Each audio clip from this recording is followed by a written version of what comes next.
Hola chicos, chicas, ¿cómo están? Bueno, espero que estén pasando lo mejor posible estos días en este año tan especial, tan difícil. Este video explicativo es muy importante. Yo quiero pedirles que lo escuchen varias veces, lo detengan, lo vuelvan a escuchar, lo vayan complementando con el cuadro que les mandé.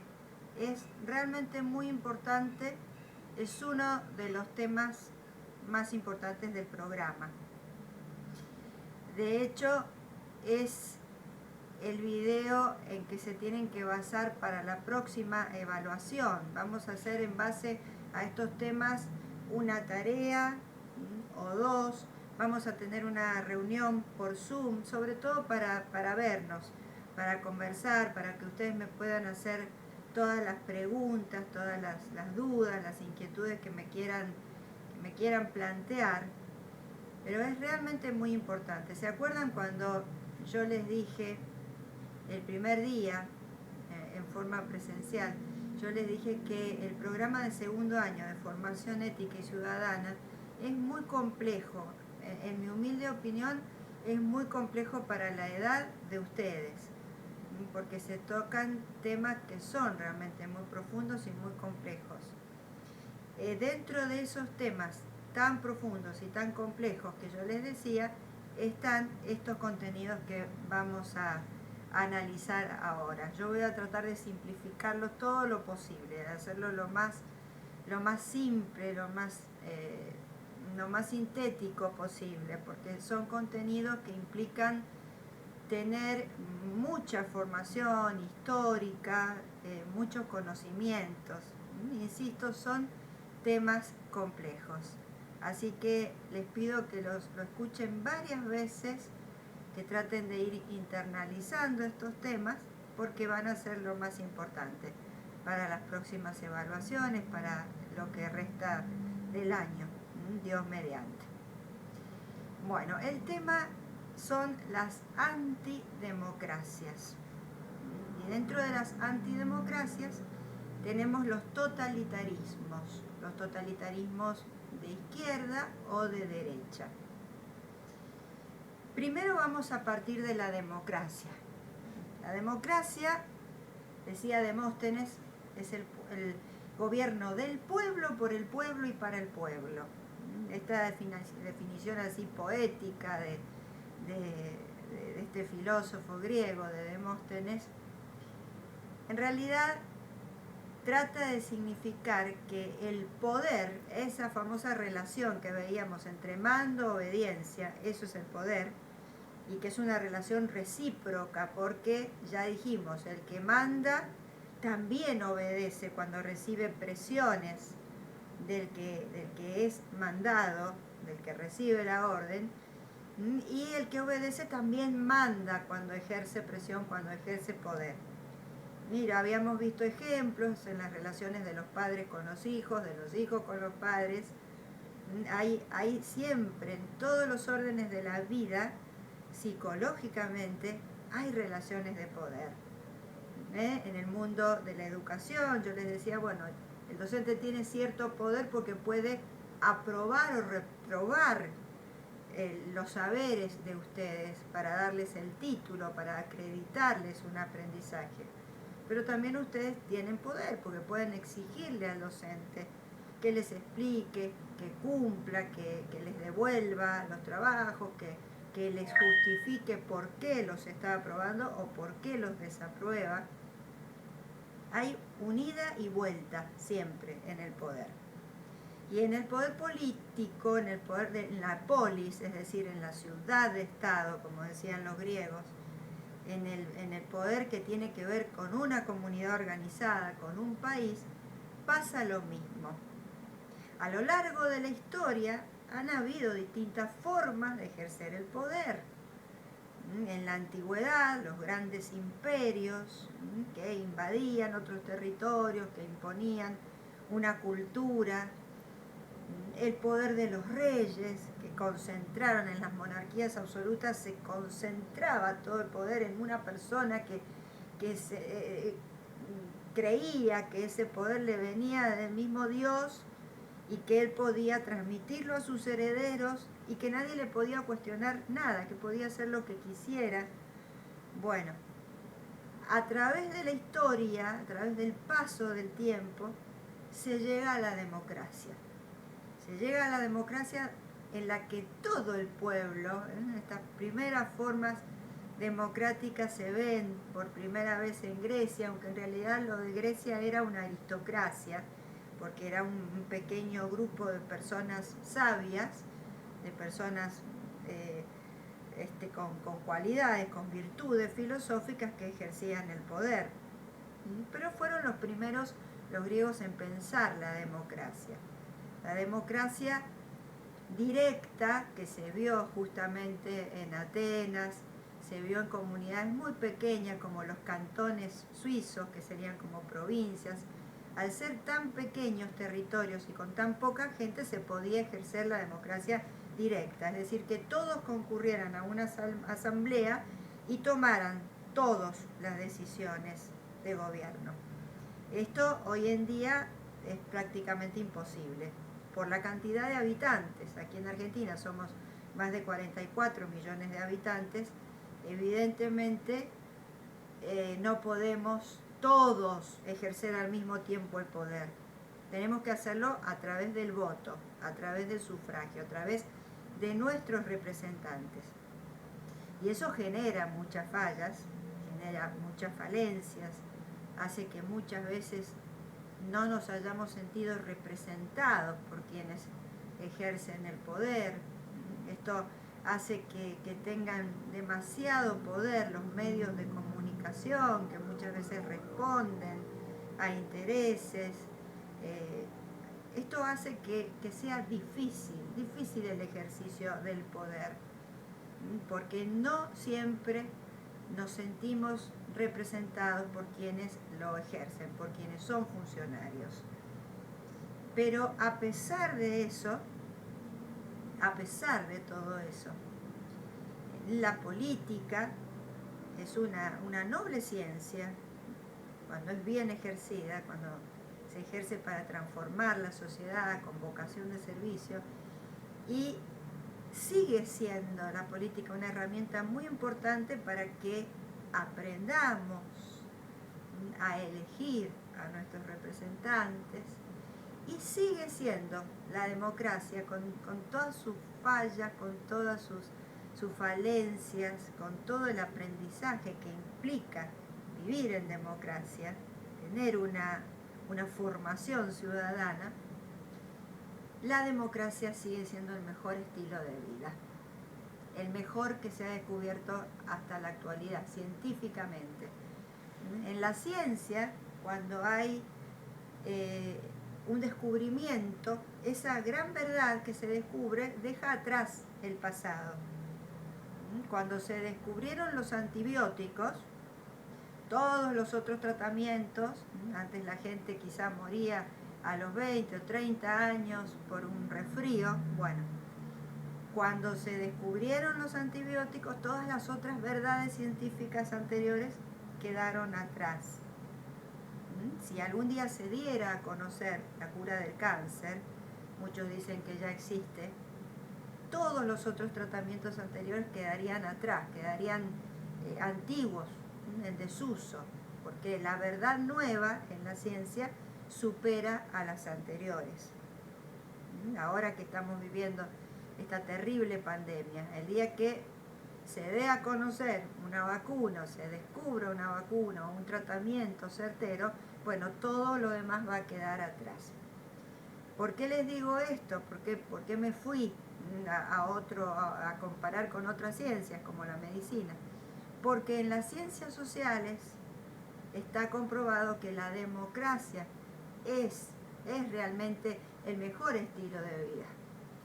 Entonces, hasta que no se demuestre una manera mejor de convivir, un modelo mejor de convivencia, tenemos que cuidar la democracia, tenemos que formarnos ciudadanamente, porque la democracia es el mejor estilo de vida. ¿Por qué? ¿por qué la democracia es el mejor estilo de vida? Esta puede ser una pregunta de evaluación. Pongamos mucha atención, porque la razón fundamental es porque la democracia es el sistema que más defiende, protege los derechos humanos esenciales, especialmente el derecho a la vida, que es el más importante, porque si no hay vida, no hay ningún otro derecho para defender, todos los demás perderían sentido. Entonces, por eso la democracia es el mejor estilo de vida, porque es el que más protege, defiende los derechos humanos, porque se basa en la ley, en el derecho, en normas que hacen posible una convivencia armónica, a diferencia de el gobierno de facto, que factum tiene el latín de hecho, de fuerza. De facto significa que no respeta la ley, que no tiene ley. Entonces, la democracia, el sistema que más protege y defiende los derechos humanos, el sistema que se basa en la ley, en el derecho, y el sistema que protege la libertad, que es uno de los atributos, una de las características más importantes del ser humano. La libertad, la posibilidad de elegir entre dos o más opciones, la capacidad de elegir. Entonces, la democracia es el mejor estilo de vida. Por eso yo les pedí en el cuadro que las democracias, con todas sus características, las marcáramos con un color diferente. Por ejemplo, verde. El verde. Un color distinto a los otros. La democracia es todo lo positivo. En ese cuadro del autor Drago. El autor Drago es un autor antiguo de las editoriales lasallanas, de las escuelas lasallanas, pero verdaderamente es muy claro,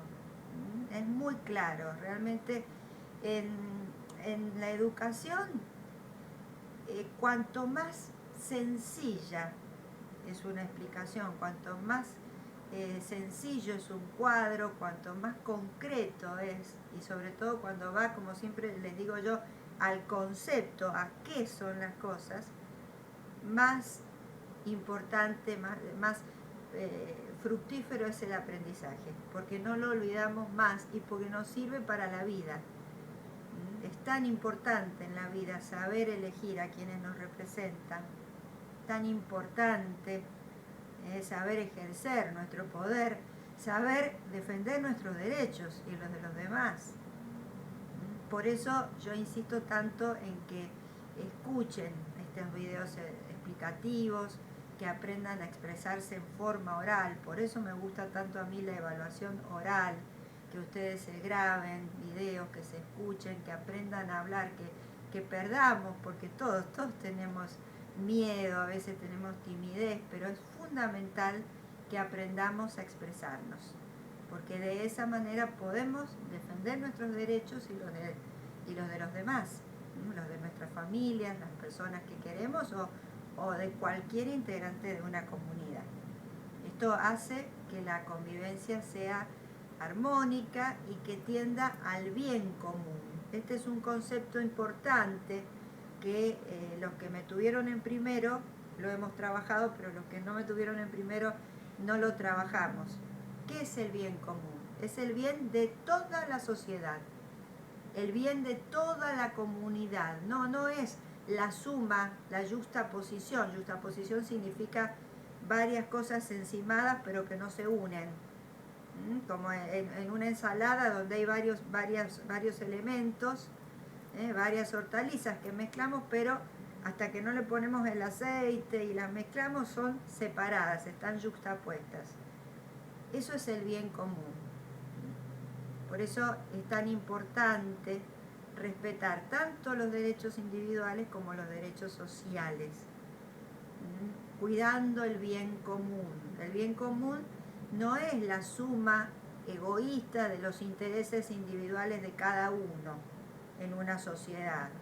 Cada uno quiere defender su derecho, cada uno quiere pelear por lo que le corresponde, pero a lo mejor tu derecho si lo ejerces abusivamente está perjudicando al del otro. Entonces, democracia es también eso, es buscar el bien de todos, el bien común, que no es la suma de bienes egoístas, del interés individual egoísta de cada persona, sino realmente el interés de todos, lo que beneficia a todos.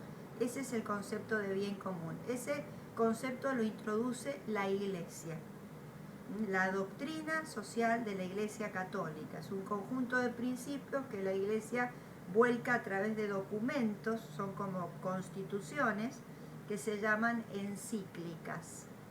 En esas encíclicas la Iglesia opina acerca de todas las cosas que interesan a la vida humana, opina de política también, opina de derecho y siempre llama a la reflexión a los gobernantes de los países para que busquen el bien común, es decir, el bien de toda la sociedad. Esa es la verdadera democracia, la que cuida, la que defiende el bien común. Por eso en el cuadro vamos a ver que todas las características positivas, buenas, son las de la democracia. Y están colocadas en el cuadro por oposición a todo lo contrario, que son todas las características de las antidemocracias. Las antidemocracias tienen todas características negativas, porque las antidemocracias son lo malo. Lo peor que le puede pasar a una sociedad es la antidemocracia. La antidemocracia, o sea, un modelo que vaya en contra del bien común. Las antidemocracias tienen todas características negativas. Ahora, fíjense que yo les pedí que las antidemocracias, con todas sus características malas, negativas, ustedes las marcaran con color azul y rojo al mismo tiempo. Esas características malas, esas características negativas de las antidemocracias, que las marcaran con color azul y rojo al mismo tiempo. Vamos a ver por qué. El rojo se identifica con los totalitarismos de ultra izquierda, con el comunismo extremo. El rojo es el color de la sangre, tiene que ver con lo violento, tiene que ver con la violencia. Mucho se lo identifica con eso. Entonces, los totalitarismos de ultra izquierda suelen utilizar en sus banderas el color rojo. Por el contrario, los totalitarismos de ultraderecha, que es el otro extremo, suelen utilizar el azul. El azul es un buen color, es un color de poder, representa el poder, el buen poder, pero el azul, en el caso de los totalitarismos de ultraderecha, tiene que ver con los extremismos de ultraderecha, que también son negativos, que también destruyen el bien común. ¿Cómo surge el concepto de izquierda y de derecha? ¿Cómo surge en los gobiernos este concepto de la antidemocracia a través de la historia? Esto ustedes van a estudiarlo en historia, en sociología, pero yo se los explico desde el punto de vista normativo, desde el punto de vista de la formación ciudadana. ¿Cómo aparece en el mundo el concepto de la izquierda o la derecha?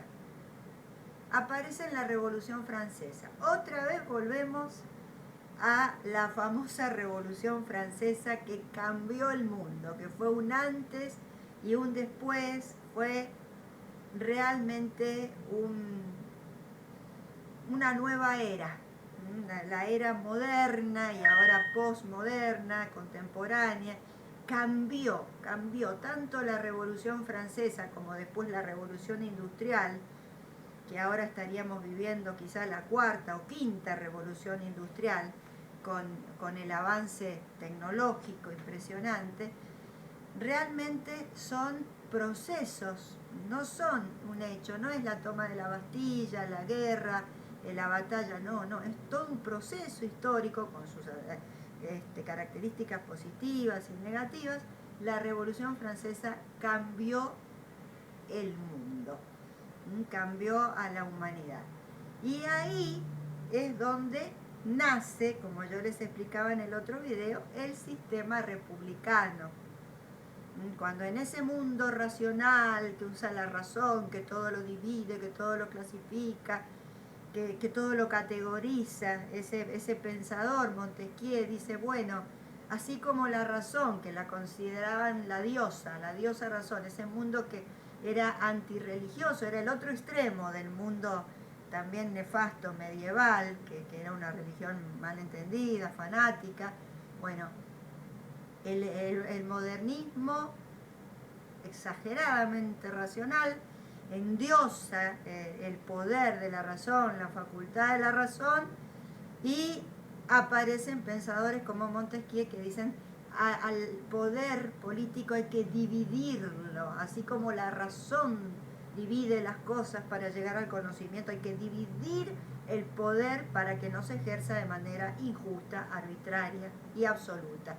Y ahí se parte el poder del rey, se termina, se extingue la monarquía absoluta como se había conocido en siglos anteriores y nace una nueva era, nace la república, el modelo republicano y luego los modelos democráticos, a partir de la división del poder. O sea, ¿cómo la Revolución Francesa cambia el mundo? Bueno, volviendo a dónde nacen los conceptos de izquierda y de derecha, nacen en la Revolución Francesa.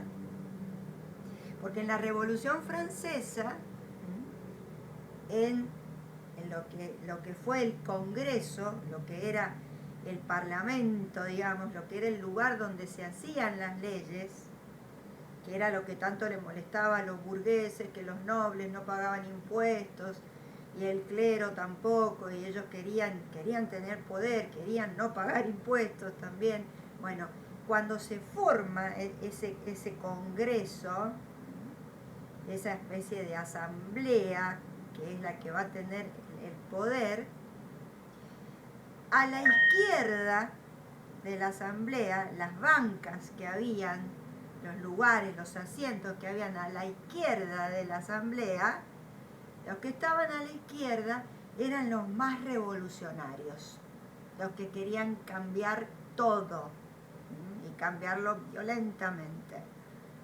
La revolución en sí es algo bueno.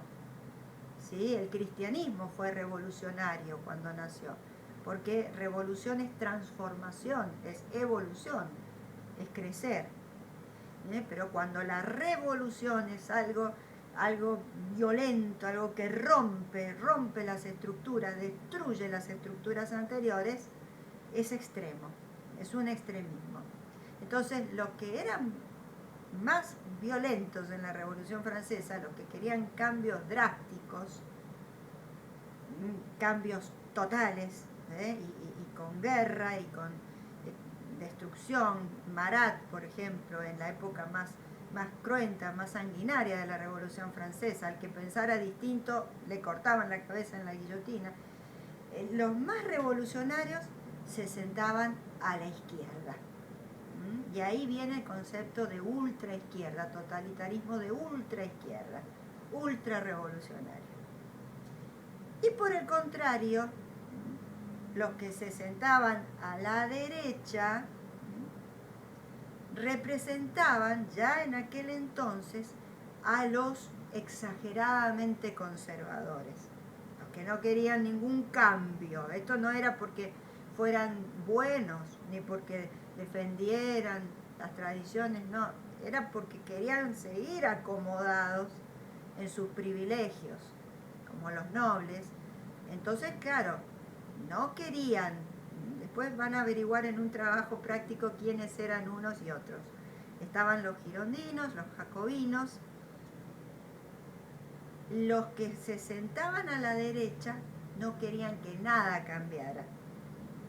No querían que nada cambiara. querían conservar sus privilegios, por la fuerza también es violento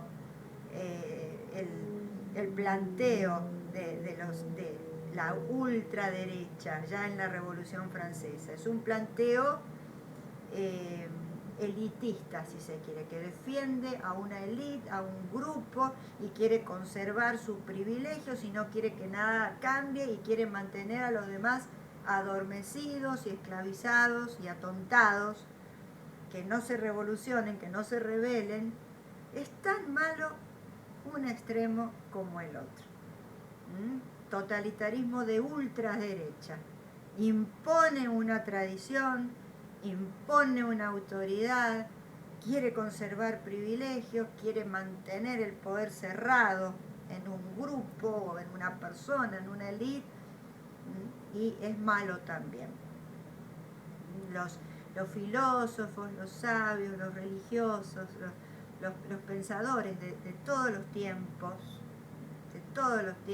Gandhi, la Madre Teresa de Calcuta, todos los pensadores y filósofos más nobles de todos los tiempos coinciden en que todos los extremismos son malos, en todos los aspectos de la vida, en todo. Ahora que estamos viviendo esta pandemia tan terrible, que hace que las personas muchas veces se sientan confundidas, desesperadas por la situación.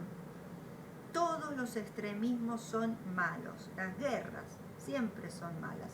En una sociedad evolucionada no tendría que haber guerra. Tendría que buscarse de alguna manera el consenso, el acuerdo, la unidad en la diversidad.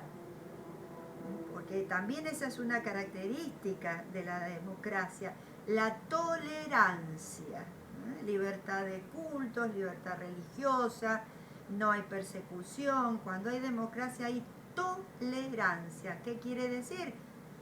Tolero, respeto al que piensa diferente de mí. No lo insulto, no lo persigo, no lo marco, no lo estigmatizo porque es diferente. Lo respeto y me integro. Voy formando una unidad en medio de la diversidad, porque gracias a Dios somos todos diferentes, todos somos libres, cada persona es diferente, tiene distintos méritos, distintas características y forma de pensar. Entonces, cuando hay una verdadera democracia, se integran las diferencias y se forma el bien común. En cambio, cuando hay antidemocracias, ya sea que nos vayamos para el lado de la ultra izquierda, de esa revolución sangrienta y que destruye todo, o que nos vayamos a la ultraderecha, que domina, que esclaviza, que somete, que quiere conservar sus privilegios, quiere mantenerse en su élite, es decir, en su grupo cerrado, dominando a los otros. Tanto la extrema izquierda como la extrema derecha son malos. Y en todos los órdenes de la vida, todos los extremismos son malos, injustos, abusivos. En todo, en todo. Mucho comer es malo, poco comer también. Mucho dormir es malo, poco dormir también. En todos los órdenes de la vida los extremismos son malos. Y yo les decía, los grandes sabios, los filósofos, los religiosos, nos enseñan que la verdad está en el justo medio, ahí, en el justo medio, en la balanza, el equilibrio. El justo medio entre los extremismos. Y el justo medio entre los extremismos es la democracia. La democracia con sus distintos partidos. No es que sean malos. Un partido socialista no es malo. Defiende determinadas ideas, un modelo, pero en tanto se respete el bien común, se respete la ley, es bueno. Entonces, puede un partido ser más o menos conservador, más o menos revolucionario, es bueno, en tanto no sea extremo. Si es extremismo de ultraderecha o extremismo de ultraizquierda, por igual son malos. Todos los extremos son abusivos, destructivos, malos, y no tienen que existir en una sociedad evolucionada. Por eso yo se los hice marcar a las características de los totalitarismos de ultraderecha, ultraizquierda, que se llaman antidemocracias, con color azul y rojo al mismo tiempo. Porque ya sea extrema izquierda o extrema derecha, son malos y no tienen que existir. Entonces vamos a empezar a analizar esas características. Democracia, ya hemos visto el concepto, ya hemos visto que es lo mejor, son las mejores características para vivir en una sociedad. Bueno, el totalitarismo de ultraderecha tiene entonces esas características de conservar, de aferrarse a privilegios, de imponer una verdad, de no permitir diferencias. En los totalitarismos de ultraderecha, todo el poder, este es el concepto principal, pongamos mucha atención. En los totalitarismos de ultraderecha, todo el poder está reconcentrado en una persona o en un grupo, que concentra todo el poder y no permite ningún límite, no permite ningún tipo de límite, actúa de manera injusta, de manera arbitraria, sin dar cuenta de sus actos, de manera violenta. Esa persona se llama dictador, el dictador. O a veces es un grupo, a lo mejor es un grupo de empresas o de grupos con poder, concentra en sí mismo en la ultraderecha todo un poder que no se divide. Las funciones ejecutiva, legislativa, judicial se concentran en una sola persona o en ese grupo. Hay intervención en el poder, no hay independencia en los jueces, en los legisladores, todo está reconcentrado en ese grupo de empresarios o en ese dictador, que es lo que en la antigüedad era el tirano, el rey cuando era tirano, cuando no respetaba el bien común. En la ultraizquierda, todo el poder ya no va a estar reconcentrado en una persona, que llamamos dictador, o en un grupo privilegiado, sino que va a estar reconcentrado en el Estado. El Estado, ya dijimos a principio de año, el Estado es una entelequia, o sea, una abstracción. Bueno, el Estado, las instituciones del Estado, los funcionarios del Estado, las oficinas del Estado, burocracia, gobierno de los funcionarios. El Estado es el que acumula demasiado poder, extremo poder, en la extrema izquierda, y empieza a meterse en la vida privada de las personas, a quitarle su propiedad, a impedirle su libertad. Esa es la extrema izquierda. El poder se concentra excesivamente en el Estado, un Estado que se comporta como si fuera todopoderoso y que no permite límites, que no permite participación de los ciudadanos, no permite las libertades. Entonces recordemos, en la ultraderecha el poder está concentrado excesivamente en un dictador o en un grupo de empresarios, personas con privilegios. Por el contrario, en la ultraizquierda, todo el poder está concentrado en el Estado. Ninguno es mejor, vuelvo a repetir, para que no se confundan cuando les toque hacer el trabajo integrador, hacia el final del año, Dios mediante, no se confundan. Esto no significa que sean más buenos los totalitarismos de derecha o los de izquierda, no.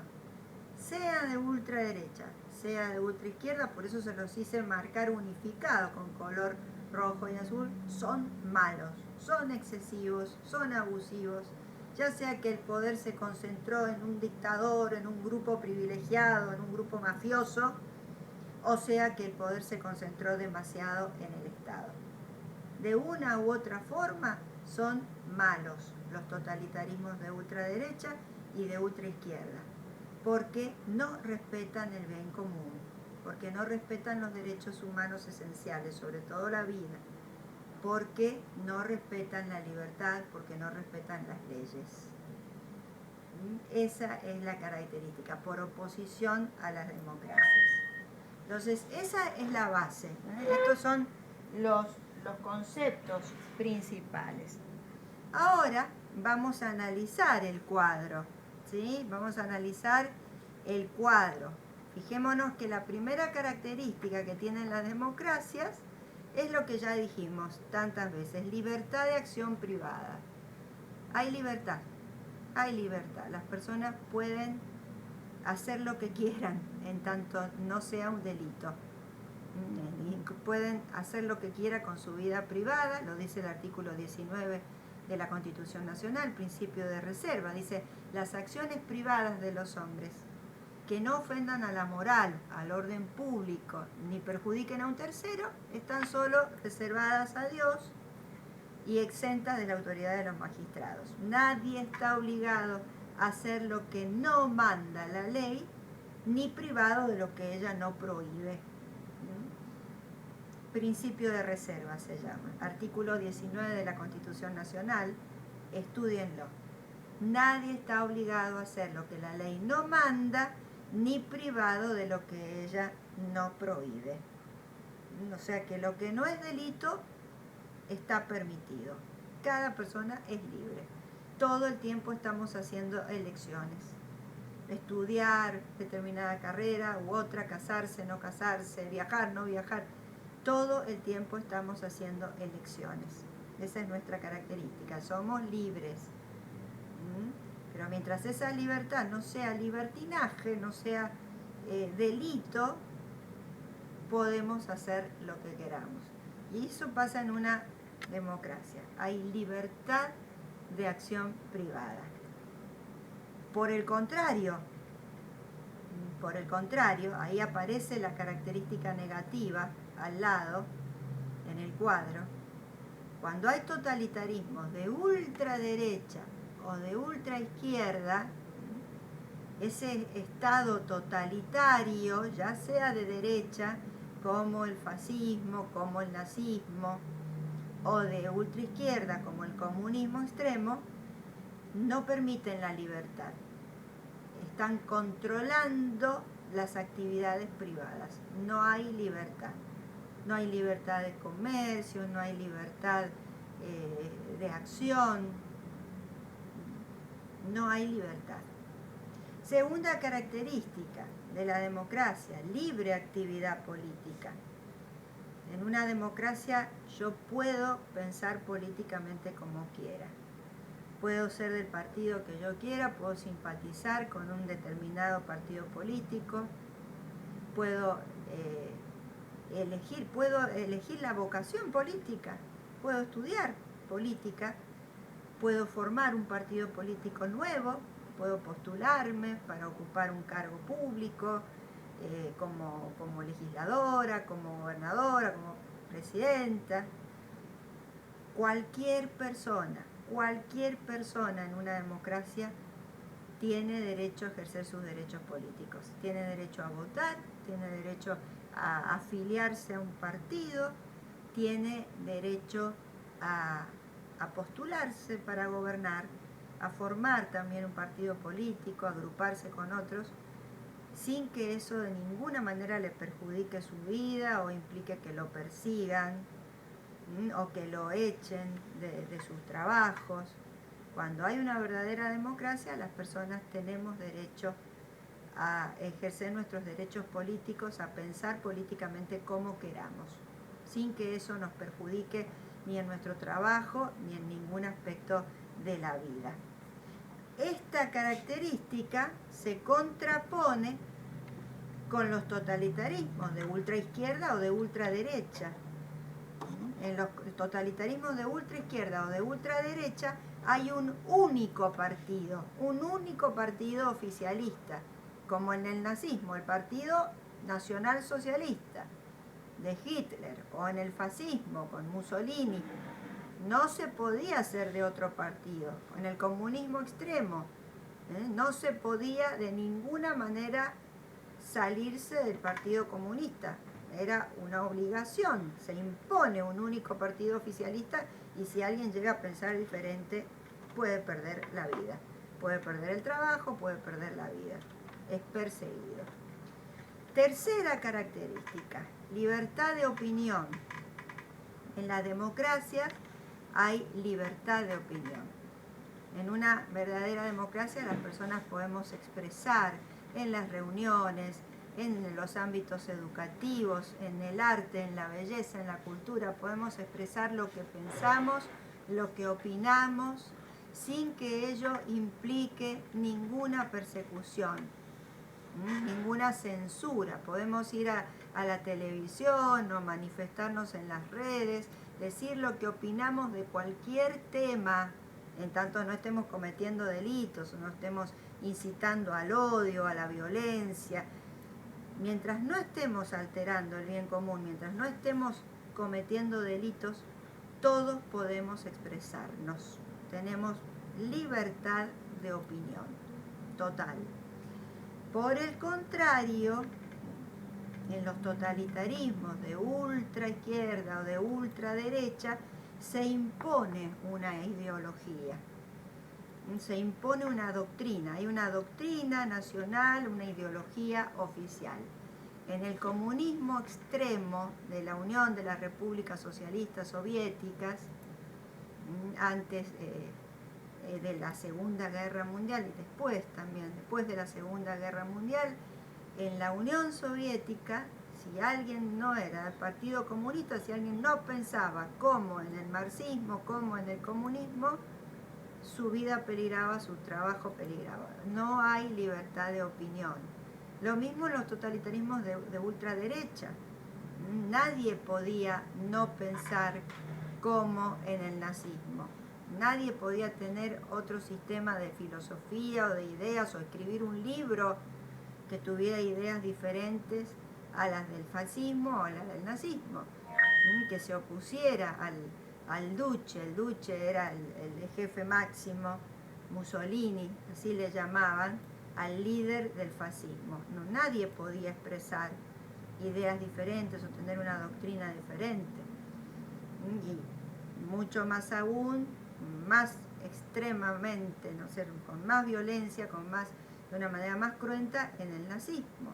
Nadie podía pensar diferente.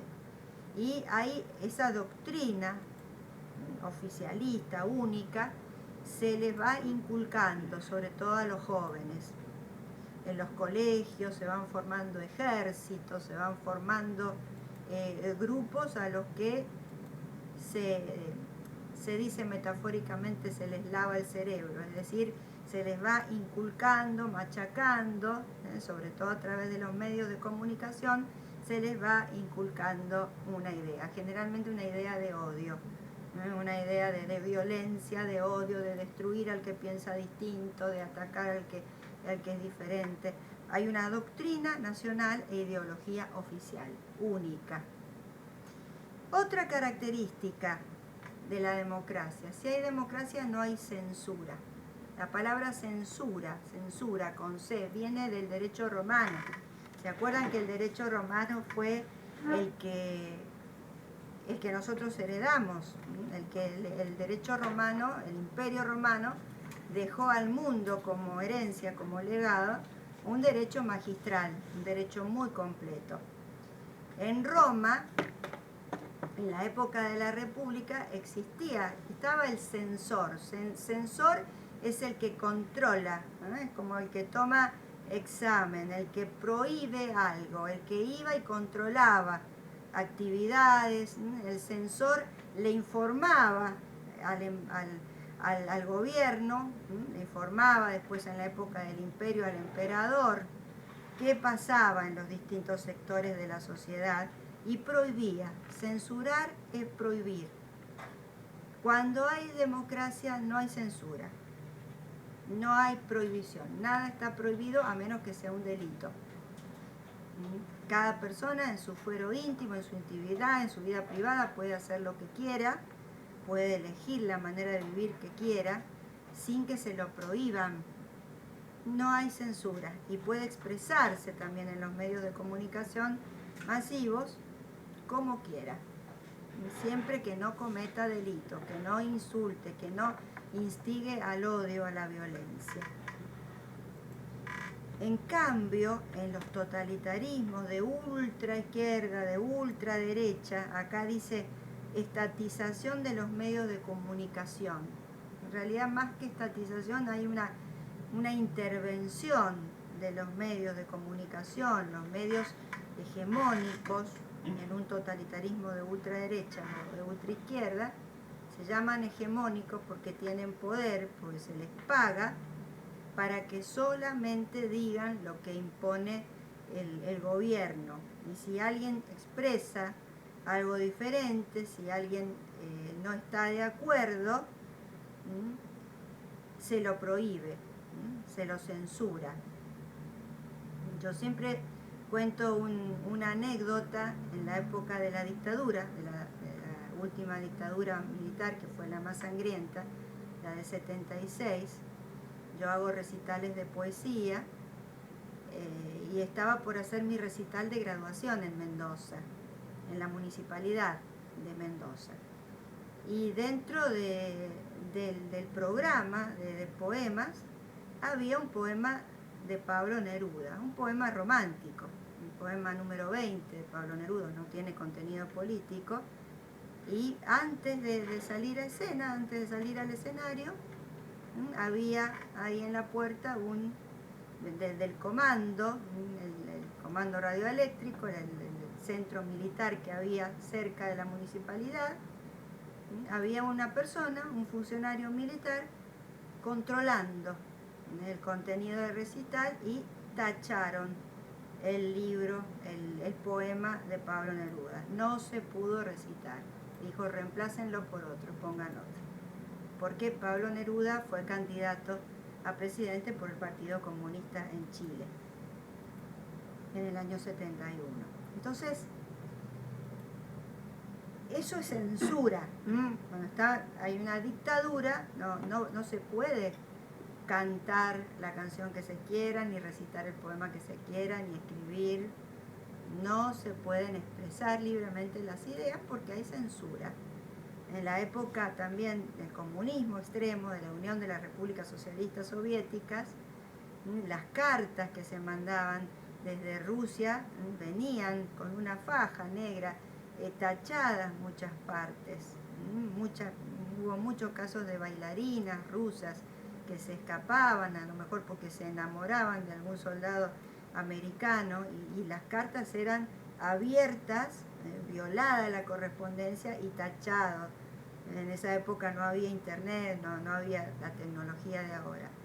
Entonces hay censura, censurar, prohibir, cuando hay totalitarismo de ultraizquierda o de ultraderecha. Otra característica, dice aquí en la democracia, libertad de enseñanza. En democracia hay libertad para enseñar. Cualquier profesor de cualquier disciplina, en la primaria, en la secundaria, en la universidad, sobre todo en la escuela pública, tiene derecho a enseñar los contenidos como lo crea conveniente, tiene derecho a expresar sus ideas. No puede, por supuesto, inducir a sus alumnos o alumnas a que piensen de determinada manera. Por ejemplo, en tiempo de elecciones, yo no debo decir lo que yo pienso, a quién quiero votar, porque los estaría induciendo. Pero sí tengo derecho a tener mis ideas, pero no induciendo a los alumnos. Y en los otros contenidos lo mismo, hay derecho a a explicar los contenidos, a expresar los contenidos de cualquier forma, con libertad. Hay libertad de enseñanzas al hacer los programas de estudio, al explicar los temas, por supuesto. En la escuela pública y en las escuelas privadas también está esa libertad, pero tenemos que ceñirnos también al ideario del colegio. Por ejemplo, el Colegio Nuestra Señora de la Misericordia es un colegio católico, es un colegio confesional. Entonces tenemos que ceñirnos a los valores, al ideario, a los ideales del colegio.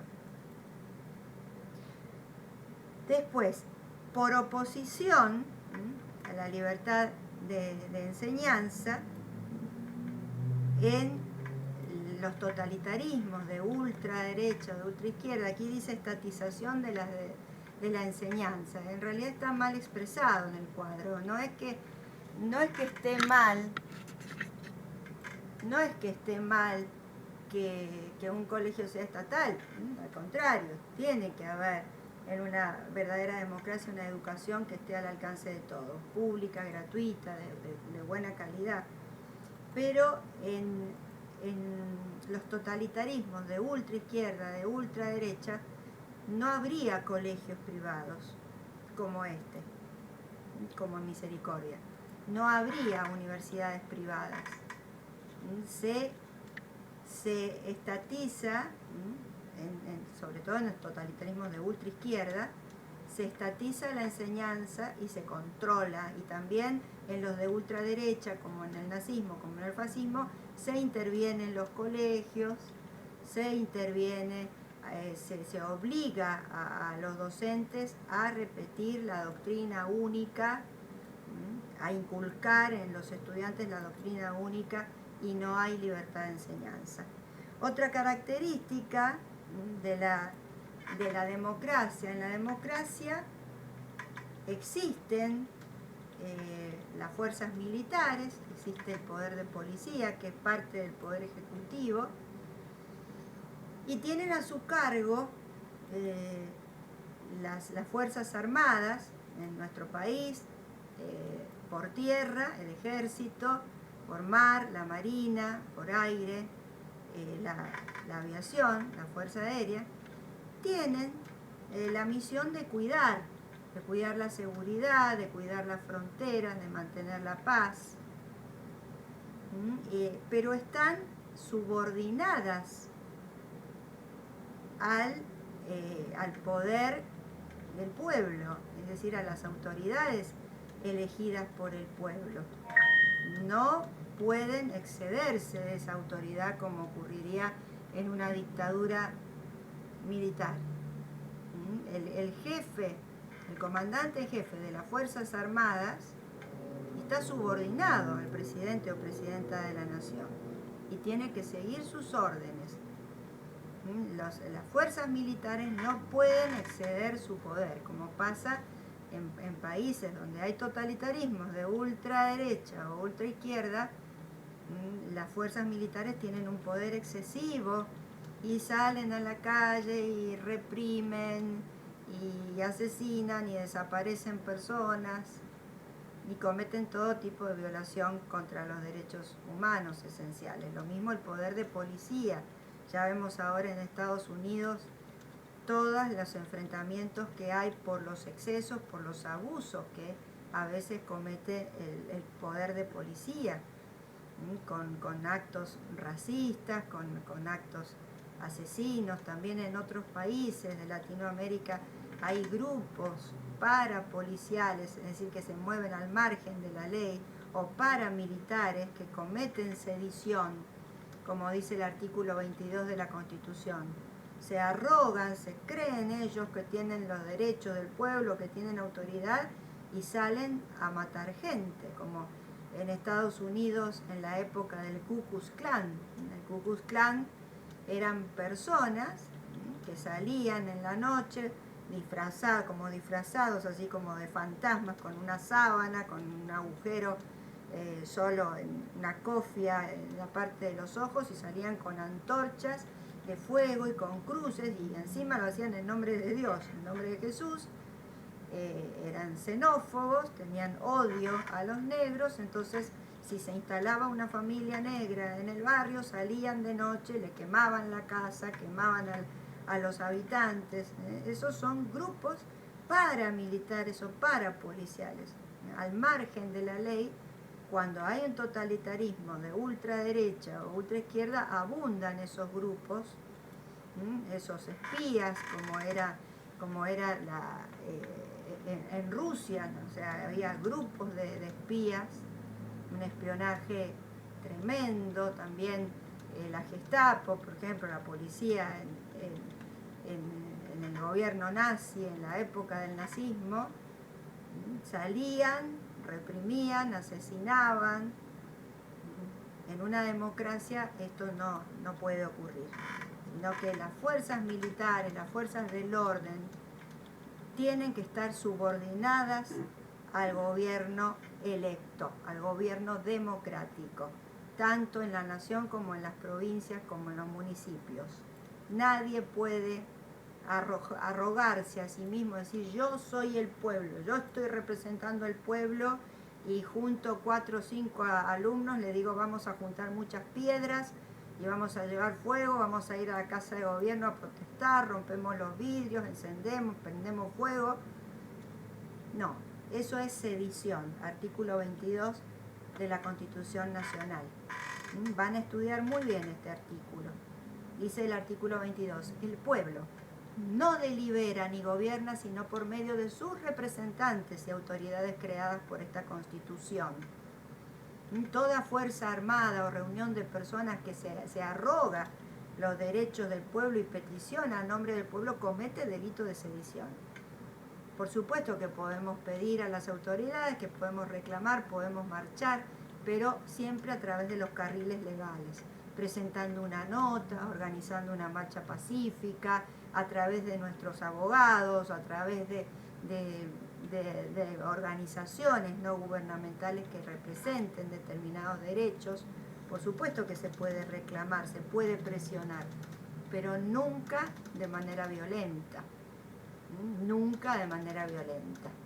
Cuando se transgrede el orden así violentamente, eso se llama delito de sedición, a través de las redes sociales, convocando al odio, convocando a violentar las normas. Por ejemplo, ahora que estamos en una situación de emergencia, en una situación de máxima gravedad, cuando se forman grupos violentos que incitan al odio, eso no es democrático, eso es delictivo, se está incumpliendo la ley.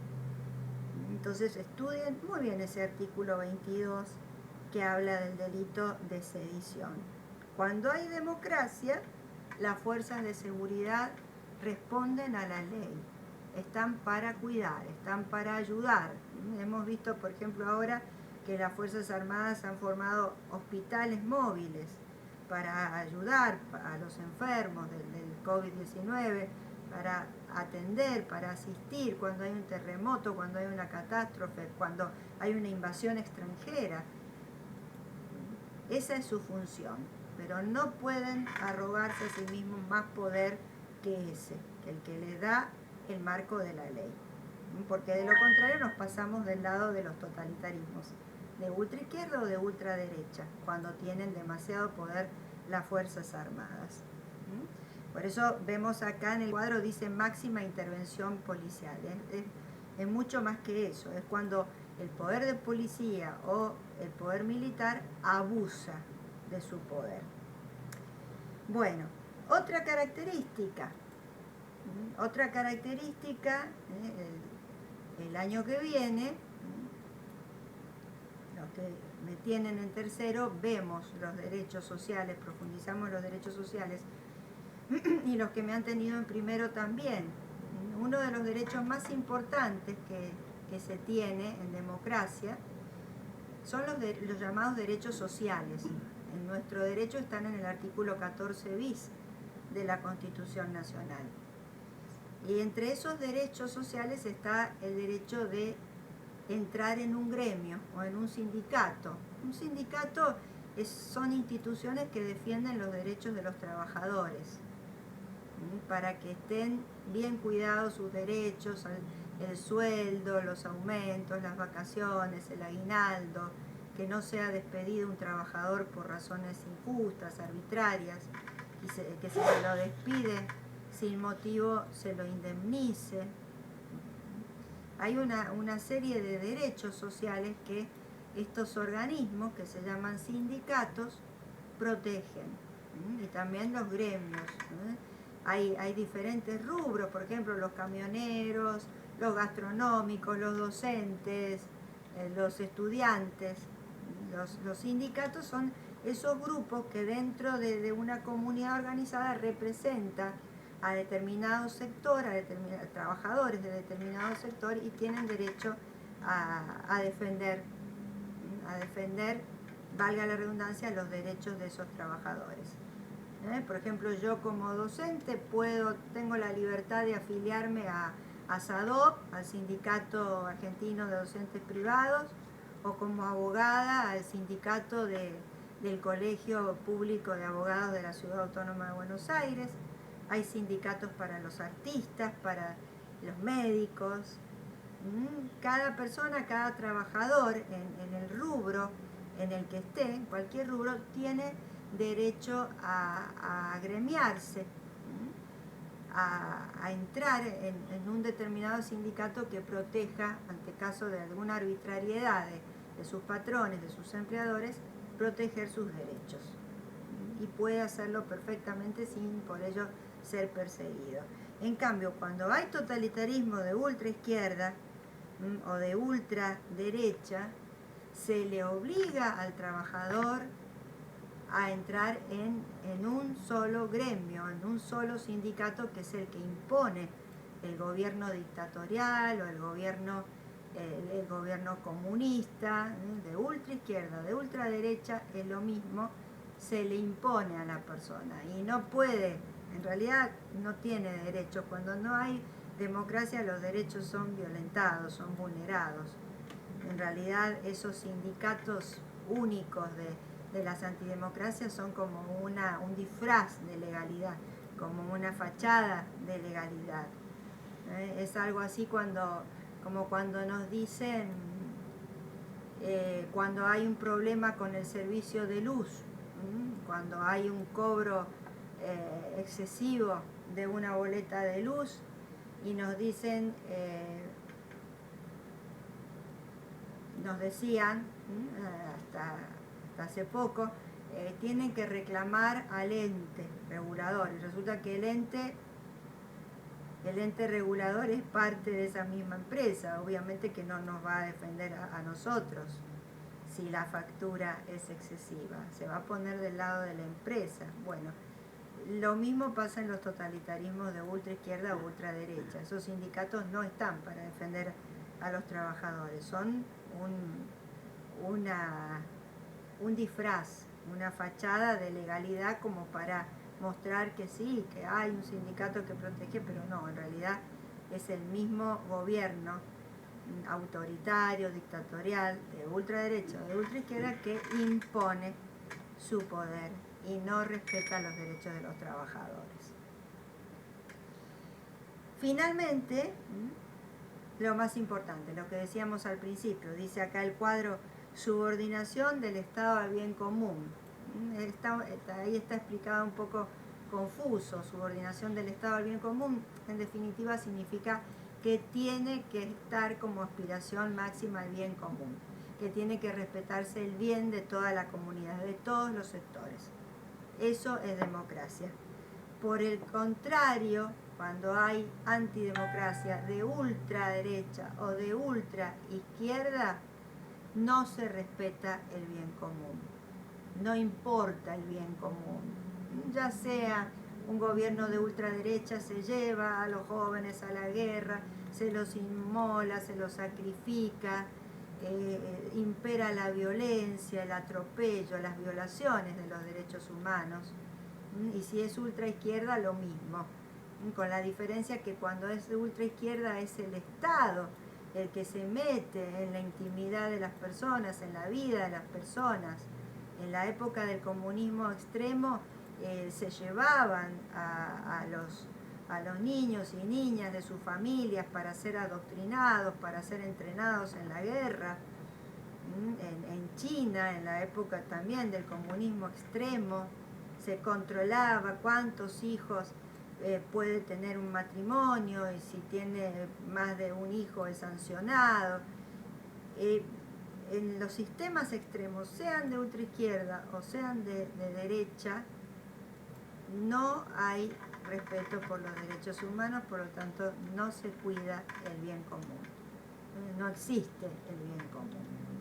Estas son las características principales. Estudien mucho, traten de buscar ejemplos, traten de ir leyendo en libros que tengan en casa, libros de historia, en el libro de texto que pedimos para este año, si encuentran, y sobre todo a través de las redes, si encuentran material en internet, vayan leyendo. ¿Qué fue el fascismo? ¿Qué fue el comunismo? ¿Qué fue el nazismo? Estos totalitarismos extremos, porque son los temas que vamos a trabajar en la última parte del año para los trabajos integradores. Este va a ser el tema de la próxima evaluación. Vamos a hacer 1 o 2 tareas más y vamos a tener, les repito, si no se los había dicho, una reunión por Zoom, sobre todo para vernos, para conversar, para que ustedes aprovechen para decirme sus inquietudes, para formularme preguntas. Por eso escuchen una y otra vez este video, párenlo, vuelvan a escuchar, fíjense qué conceptos no les quedaron claros, anótenlos, así después cuando tenemos la reunión por Zoom aprovechan para hacerme preguntas. Bueno, les mando un beso grande, espero realmente que estén bien, estamos viviendo tiempos muy difíciles. Así que les mando un abrazo grande, bendiciones para ustedes y los suyos. Un cariño grande y nos vemos pronto.